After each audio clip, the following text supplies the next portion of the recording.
The ice bath, aka the cold plunge, a biohack that has swept the world by storm. Some claim that this disciplinary action can have superhuman-like effects on their mental and physical state. However, I actually did try morning ice baths once before, and unfortunately I was left skeptical, but that was long ago. So after doing some additional research, I decided to try daily ice baths once again, but this time with a new approach and some new techniques. I will run into multiple problems and concerns, but will I be able to overcome those issues and finally unlock the secrets of the cold plunge? This is what happened, but you gotta focus.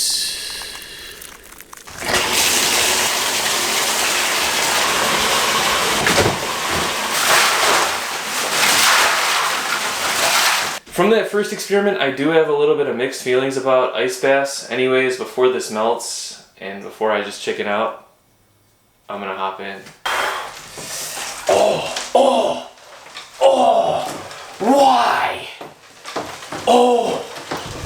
Why would you do this? I thought because I tried this experiment before and because I'm used to taking cold showers that this would be a breeze. But to my surprise, it was so much more painful than I'd remembered. The super cold water put me into somewhat of a panic mode and all I wanted to do was just jump out. But I was determined to push through and get at least 5 minutes in the ice bath every day during this experiment. Now, one of the differences as compared to the last experiment is in this experiment, I decided to take my ice baths later in the afternoon. I guess to cool me down for the day. But for real, I have some good reasons why I'm doing this and I will get to those in a second. Also for this experiment, I wanted to take some additional data.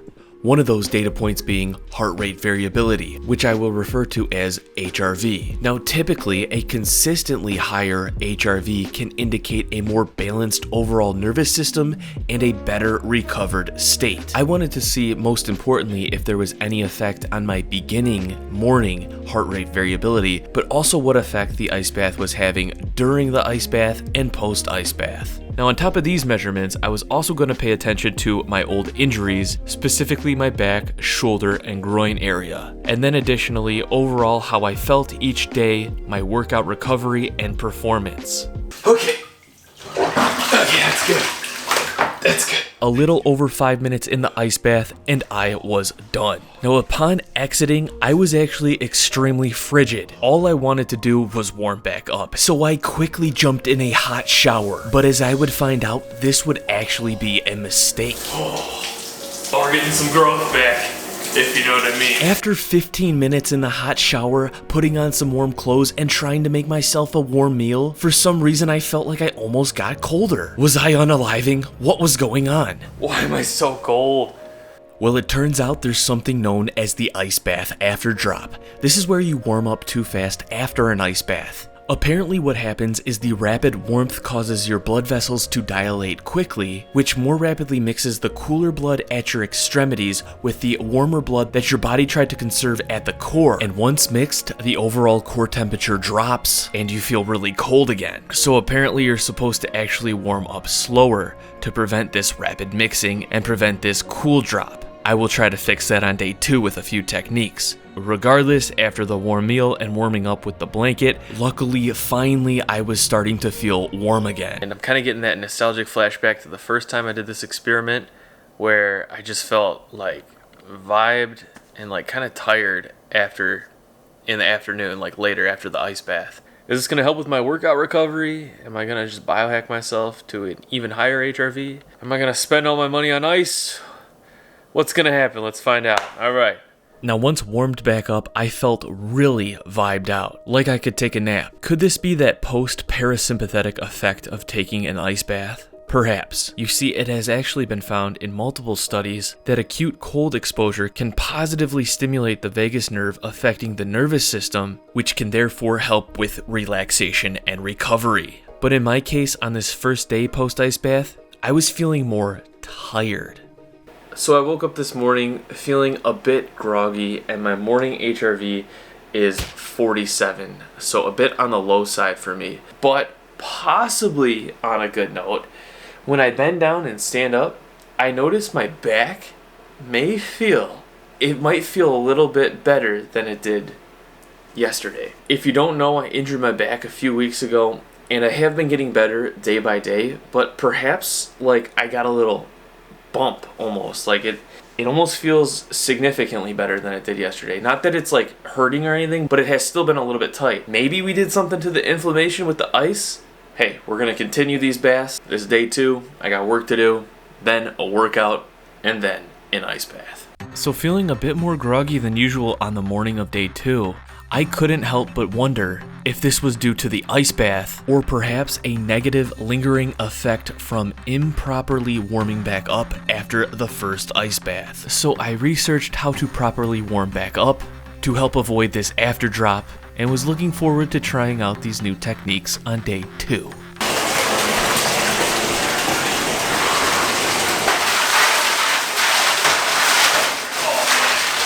Oh man, okay. Why? Don't ask why. Just allow. Now the ice bath on day 2 felt so much colder than day 1. I was trying my best to relax, but the super frigid temperature had me clenching, wanting to get out so bad. But to my surprise, my HRV during the ice bath once again was significantly higher than any other time of the day, at 64. That was more painful than yesterday. I swear I think it was much colder. Anyways, to try to combat that after drop that I experienced the first day from warming up improperly, I tried a technique I learned online. The horse stance. You want to get into this wide stance with the legs spread, but ideally keeping the torso straight up and down. Now I added in this little back and forth reach thingy. I saw Wim Hof do it online. I figured if anyone knows anything about warming up after cold exposure, it's probably that guy. But the idea behind this whole move and potentially movement here is to more gradually get that blood flow back from the limbs to the core and the core back out to the limbs, preventing that shock from that cold blood going into that warm blood too rapidly. Just doing like 30-second spurts of this with the turn. Turns out this horse stance was actually harder than I thought. So I just broke up these horse stances into multiple spurts of 20 to 30 seconds and did about 10 rounds until I was feeling relatively evened out again.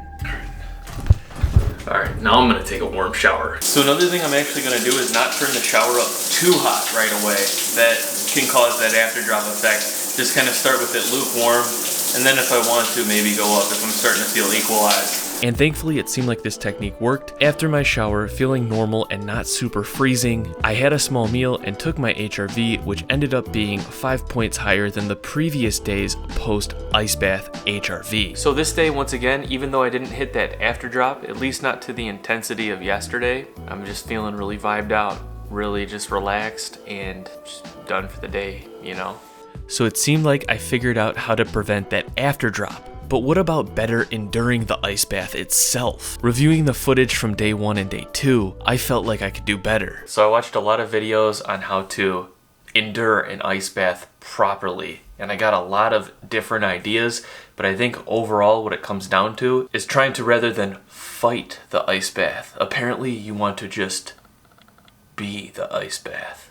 On day 3, after making the voyage to purchase more ice, and once again preparing the ice bath, I tried to apply some techniques to help me prepare to better handle the cold exposure.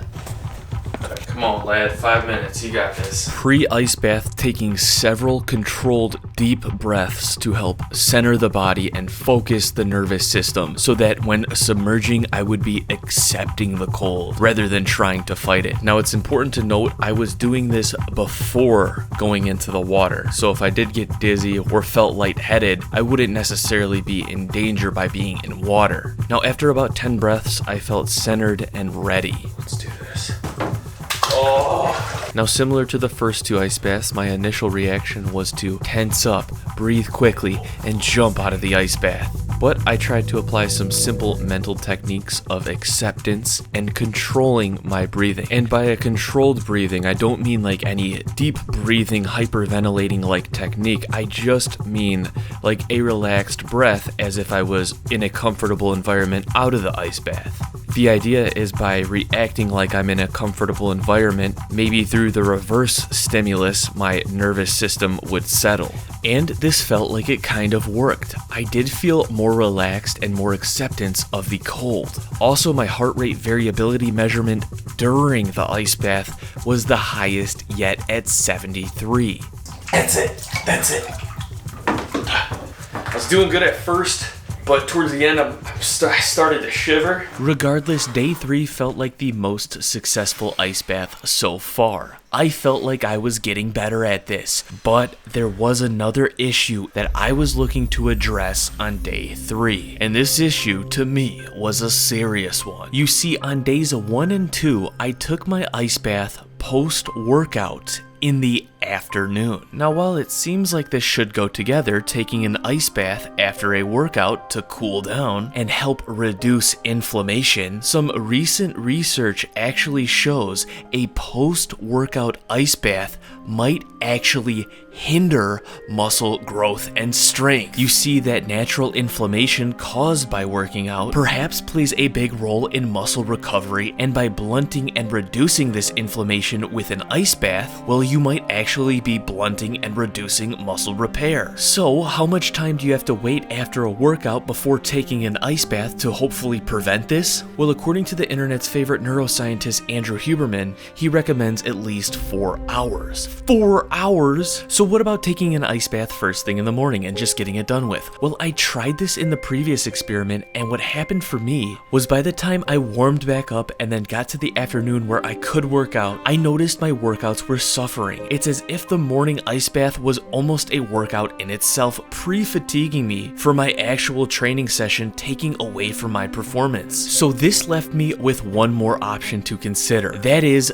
immediately before my workout sessions. So that is ideally right after the ice bath, within about 30 minutes before I could fully warm back up and relax, going into my workout. Obviously, there would be some juggling with warming up and ramping into the workout properly, but upon my research, there might actually be some performance benefits that one could possibly get from doing this technique. First of all, capitalizing off that stimulation, that shock to the nervous system from the cold exposure, and rather than going through the whole warming up into a relaxation process, taking that energy into the workout. Additionally, there's a pre-cooling effect. And by just having the body cooler, it can be able to perform better. And in addition to this, something I was already experiencing was the anti-inflammatory effects of the ice bath. But rather than immediately post-workout that we just found out can actually blunt the muscle growth effects, doing it pre-workout to help reduce any lingering muscle soreness and or reduce inflammation from old injuries and just have a better feeling training session. So this is the approach I decided to take going forward days 3 and beyond. Now, to my surprise, initially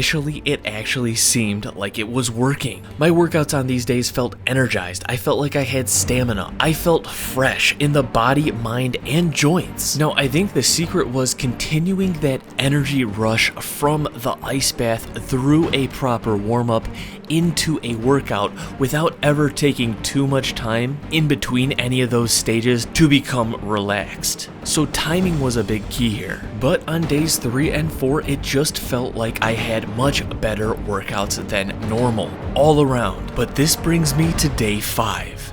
A rest day. So it's day 5 of this ice bath endeavor. I've decided to take a rest day because for the last 4 days, I have been able to work out every single day. And one thing that is crazy is, for example, I just had a pretty intensive and higher volume leg day than I've had in quite a few months now.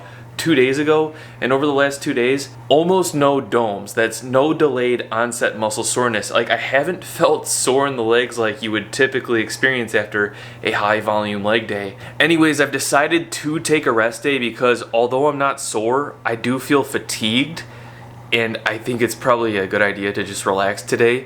But because I'm doing ice baths every day, I'm still going to take an ice bath. And now regarding the ice bath itself, even though I feel like it has been helping me I'm actually really not looking forward to getting into it right now. Like, it's cold outside. I don't know. It's like I just kind of want to stay warm today, but we're trying to do this every day. It's time to go get some ice. Dude, I'm like hardy cold.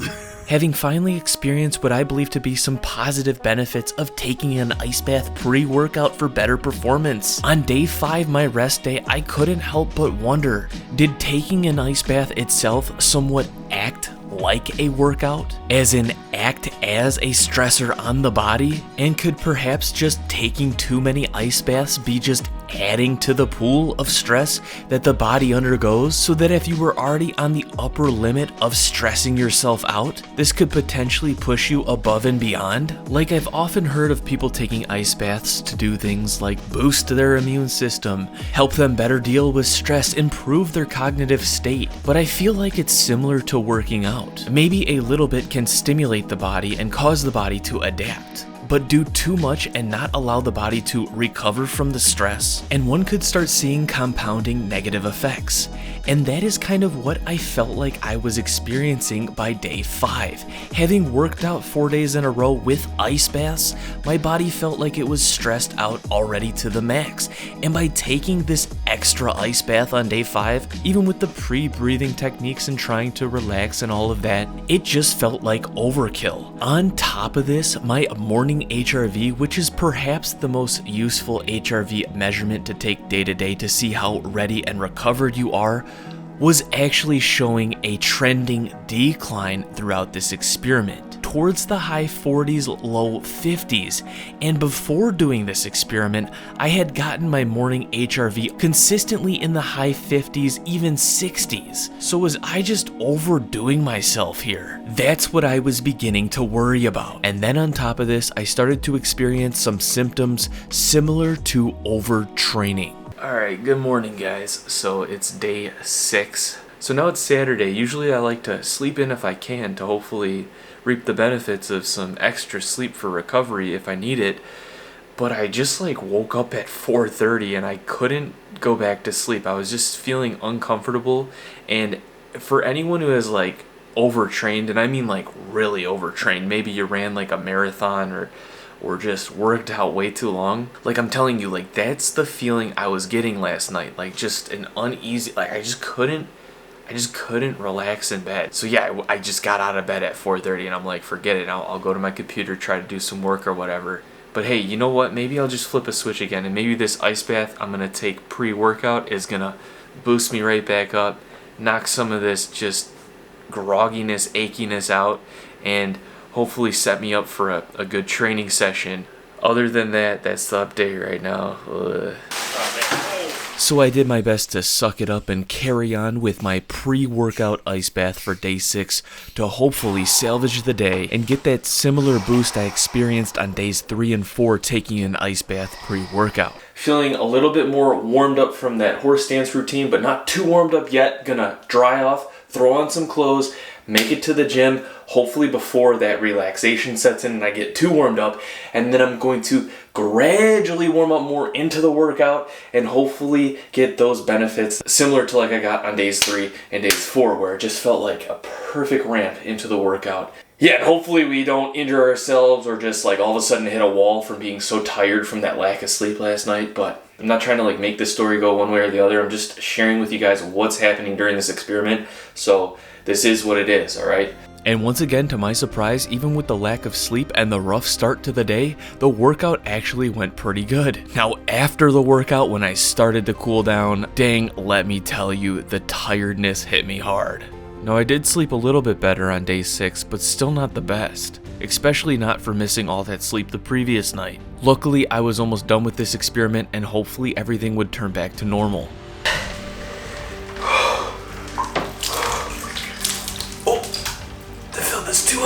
Now on day 7, something that struck me interesting was it felt like I was developing a tolerance to the cold. The bath of ice didn't feel as freezing as it did earlier in this experiment. And silly enough, it also seemed like I was melting the ice a lot quicker. I managed to get in a good hearty breakfast with a lot of carbs though before I jumped in. I wonder if that has anything to do with like my body heat. So this is still pretty uncomfortable, but I'm not gonna lie, like I feel stronger against the ice. I just like don't feel happy to be in here. I really need to change my mindset and be more positive though. Feeling more resilient, trying to stay positive, the final ice bath of this experiment was actually the easiest. I feel like I'm getting better at this horse stance. Side quest.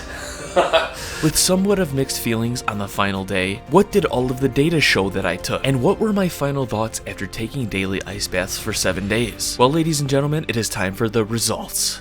What's up, home slice? Let's take a look at the results. So first of all the measurements I took, looking at this graph right here, once again it might look a little confusing, but I'll break it down. So this gray line right here resembles all of my heart rate variability measurements while I was submerged in the ice bath.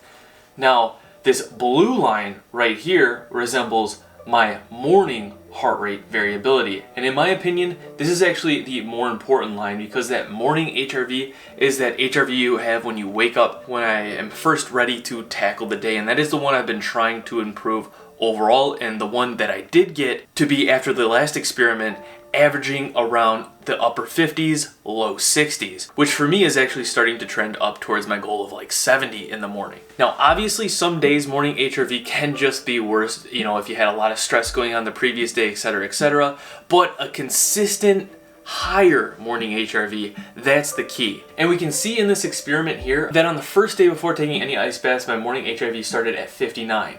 But then the next day it was 47. As we can see here, every other day going forward, my morning HRV reading was at the highest only 51, but trending around the upper 40s, low 50s. So that's about a 10-point average decrease in my morning HRV compared to what it was before doing this experiment.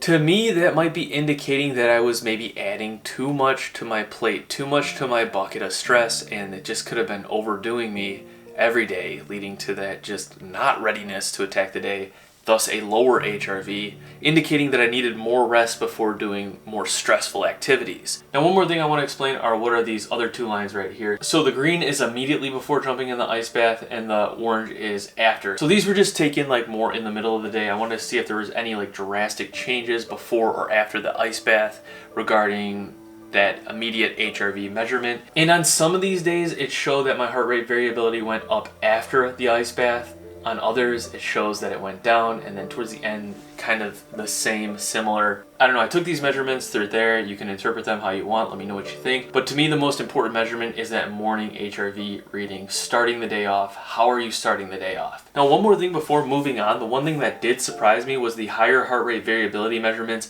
while I was submerged in the ice bath, because I always thought that during the ice bath, heart rate variability would actually decrease because the shock, the stress, and whatnot, but it looks like it increased significantly every single time. And something I looked up that might be adding to this effect is something called the dive response, which is where when your body gets submerged in cool water, this actually stimulates the vagus nerve, and rather than what I thought would be leading to benefits post emerging from the cold water, it might actually lead to a parasympathetic response along with a sympathetic response during the submersion, because that parasympathetic response is trying to calm your body down to preserve energy while you're in the water so that you don't use up all your oxygen. It's like a submersion survival instinct thing. So maybe that's why submerging in cool water might actually raise HRV while in the water itself. But this leads me to a very interesting finding. So do you remember those two studies that I referenced early in this video? If you don't, that's okay, I'll pull them up right here. Anyways, these studies looked at how cool water may be affecting the vagus nerve,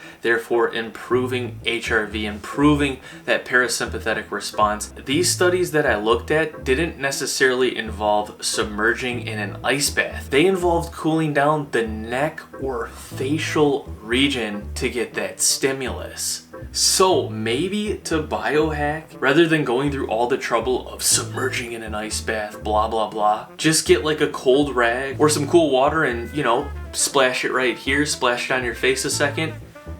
This could potentially lead to a similar effect without all of that super cold stress going on. So you might get a similar parasympathetic response, which is kind of silly now that I think about it. So I think one of the biggest like drivers of like the ice bath for some reason is this whole like discipline thing, like get yourself disciplined. Start your morning every day or whenever every day with an ice bath every day. That's great, but I think a lot of people are trying to use the ice bath, including myself, to enhance that mental cognitive state, to enhance that performance state, to enhance just become like superhuman, to biohack essentially.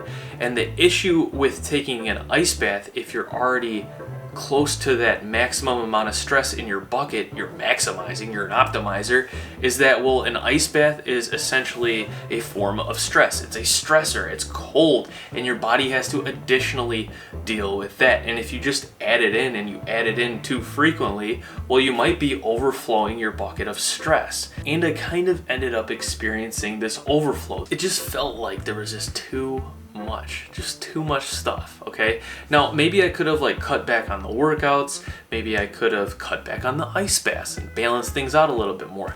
That probably would have been more optimal. So I think it's like that classical hormetic curve, like exercise.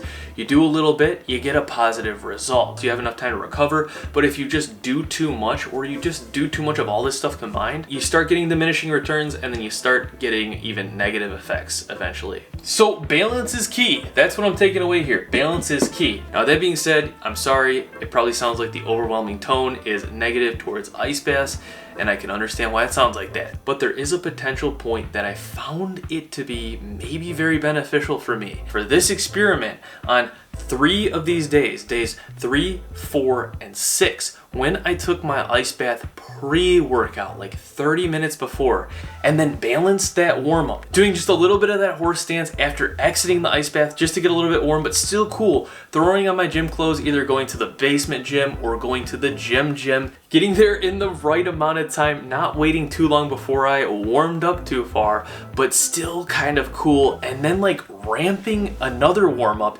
into the workout. So getting warm to prevent injuries because, you know, everything's cold from the ice bath, but keeping that momentum going and then getting into the workout. That formula right there seemed to lead me to 3 pretty dang good workouts, and that third one being on a day where I got like 4 hours of sleep. On one end, maybe a biohack for working out. On the other end, maybe a little much to juggle. And then also one more plus was the anti-inflammatory effects that I felt from the ice bath. My back, my shoulder, my groin area, even just the DOMS, which is delayed onset muscle soreness in the legs after the leg workout.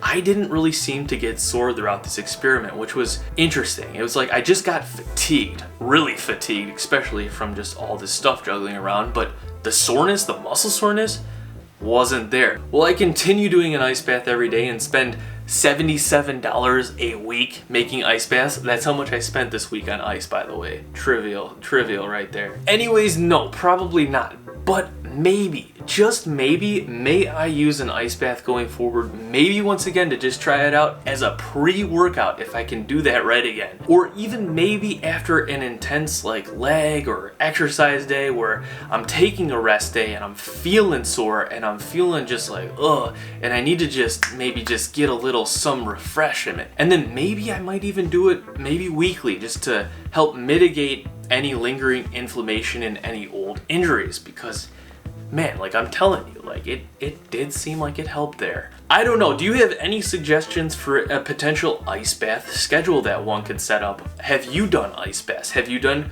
cold plunges? What do you think about the biohack with like the cold water, maybe just on the face if you're just looking for maybe like a cognitive boost? Let me know what you guys think. Let me know if you had any positive, negative experiences with ice baths. Let me know if you think I'm a sissy. And don't forget to subscribe and stay tuned because I have more videos coming out, more experiments. I hope you all have a good one. Peace. I will see you all in the next video.